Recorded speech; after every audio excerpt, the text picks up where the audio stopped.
Definitely. And that's exactly where we're heading today. We're doing a deep dive into HBO Max, its whole evolution, that brief moment as just Max, and now the news is going back to HBO Max. Yeah, it's quite the journey. It really shows how, well, how turbulent things are in streaming right now. Absolutely. How much these platforms are fighting for your attention. Exactly. And this isn't just, companies moving things around.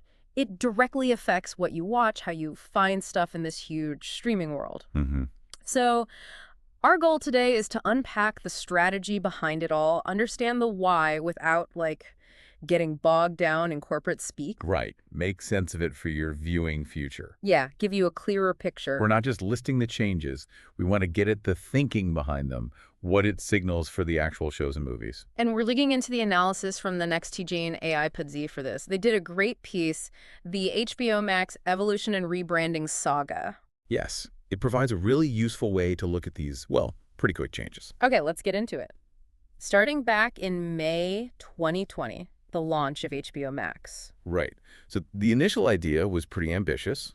Take that super strong HBO brand, everyone knew it meant quality, prestige TV. Totally. And then make it bigger.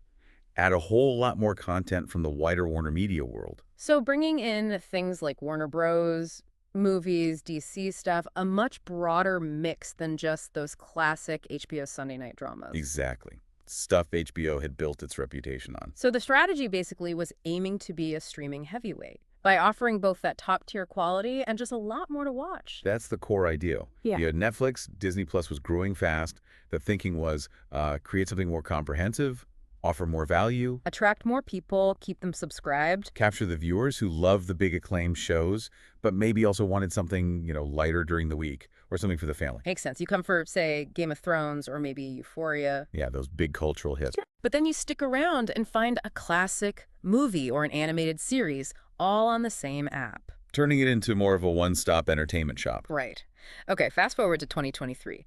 Big change. Rebranding to just Max. What drove that? The main thing. That huge merger between Warner Media and Discovery, Inc. Suddenly you had this massive library of content all under one roof. So rebranding to Max was about trying to combine HBO's premium stuff with Discovery's, well, very different style. Different styles, putting it mildly. Reality TV, lifestyle, documentary. Exactly. Popular in its own right, but different. So the goal was casting an even wider net, appealing to the HBO crowd and the big Discovery audience. Play for sheer volume. That was the plan, yes. Build a platform that could satisfy almost anyone, theoretically. But that's where it got complicated. Yeah, here's where it gets really interesting for me, because Max didn't quite land the way they hoped, did it? What went wrong? Well, the biggest issue was confusion for subscribers. And maybe more importantly, this feeling that the HBO brand was getting watered down. Right. I mean, HBO spent decades building this image premium, sophisticated, can't-miss TV. The definition of quality TV for many people. Exactly. And then you put it alongside, frankly, a lot of unscripted reality content. Yeah. And people started asking questions. Like, is the focus shifting? Is that quality going to slip? Is HBO just another tab within this giant service now? Precisely those questions. Is the prestige focus still there? It's like that analogy, the fancy boutique merges with the huge department store. You might get more foot traffic overall, but the original customers who loved that special experience, they might feel like something's lost. That's a good way to put it. And the NEXTGEN AI POD analysis really points to that unease. Yeah. It shows that even though Max had more content, the rebrand just didn't click for a lot of people, especially those loyal to the HBO identity. The core value felt blurry. Blurred, exactly. Which brings us right up to the latest news. May 2025 announced they're going back to HBO Max. That feels like a pretty sharp U-turn. It really does. What message does that send out? I think it screams how strong the HBO brand still is, how much recognition it has. Even in today's crowded market. Especially in today's market. That name means something. It promises quality. Reverting back feels like an admission, really. An admission that the brand itself is maybe their biggest asset. I think so. It's not just valuable, it's what makes them stand out. This isn't just changing the sign back. It's acknowledging that reputation for great storytelling is hard to replicate. You can't just buy that kind of goodwill. Decades of it. Viewers trust that name. Volume alone can't beat that. So strategically, it's less about being everything to everyone. Yeah. And more about doubling down on that premium identity, making it crystal clear who they are in this sea of options. Absolutely. Cutting through the noise, there's so much content out there, it's overwhelming. Tell me about it. Having that clear signal, HBO equals quality prestige that's incredibly valuable, it tells you, the viewer, this is where you find the exceptional stuff. Okay, so what does this probably mean for us, the viewers, for the actual shows and movies? We'll see. Does going back to HBO Max mean like an even stronger focus on those high-end talked about series? That seems to be the strong signal, yes. Yeah. The rest of the Warner Bros. Library, maybe some Discovery stuff, might still be around somewhere. In some form. Right.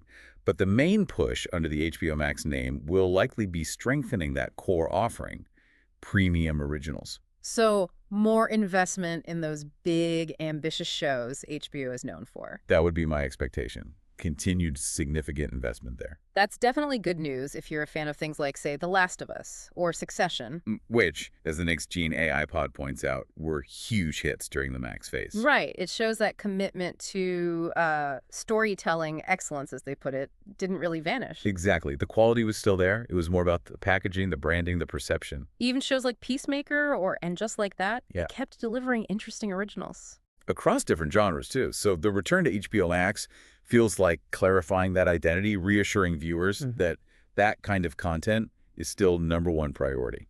Okay, let's touch briefly on how we actually pay for this. Subscription models. The analysis mentions different tiers. How does that play into things? Well, having different tiers, including cheaper ones with ads, is pretty standard now. It just makes it accessible to more people with different budgets. Right. Pay more, no ads. Pay less, watch some ads. It broadens the reach while still offering that premium ad-free choice. So in this crazy competitive streaming world, where's the returning HBO Max fit? The analysis calls it a strong contender. What makes it stand out? I think it comes back to that core differentiator. Yeah. Quality over sheer quantity. Okay. Other services might have more hours of stuff, but HBO Max's game is being the place for the best stuff. The most acclaimed, the most talked about shows and films. The curated experience. Exactly. That's its strength. Plus, the potential for bundling with other Warner Bros. Discovery things could give it an edge, too. Right. So, wrapping up our deep dive here, this whole journey really highlights how tricky the streaming business is, doesn't it? It really does. You had the initial idea, blend quality and quantity, then the pivot to Max for broader reach, which caused some brand fuzziness. Yeah, that confusion we talked about. And now, back to HBO Max. Seems like a clear move to lock down that premium identity again, recognizing how powerful that brand name is. It really underlines that balancing act. How do you grow your audience without losing what made you special in the first place? Content is king, sure, but how you frame it, how you brand it, clearly that's critical too, especially now. So looking forward then, HBO Max returns officially May 2025. What do you see happening next? What should we watch for? I expect them to really double down on reinforcing that premium destination image. So continued big spending on high-profile originals. Makes sense? Probably more international expansion, too, using that globally recognized HBO name. And you'd hope continued work on making the app itself, smoother, easier to find things, the user experience. Right, got to make it easy to watch all that premium content. Exactly. So for you listening, in a world where you have just endless choices of what to watch, this shift back to quality first from HBO Max is, well, it's an interesting signal. It is. It makes you think, okay, if they're really leaning hard into premium again, what kinds of stories does that mean we'll actually see? What gets greenlit in this next chapter? Yeah, what defines premium for them going forward? That's the fascinating question now.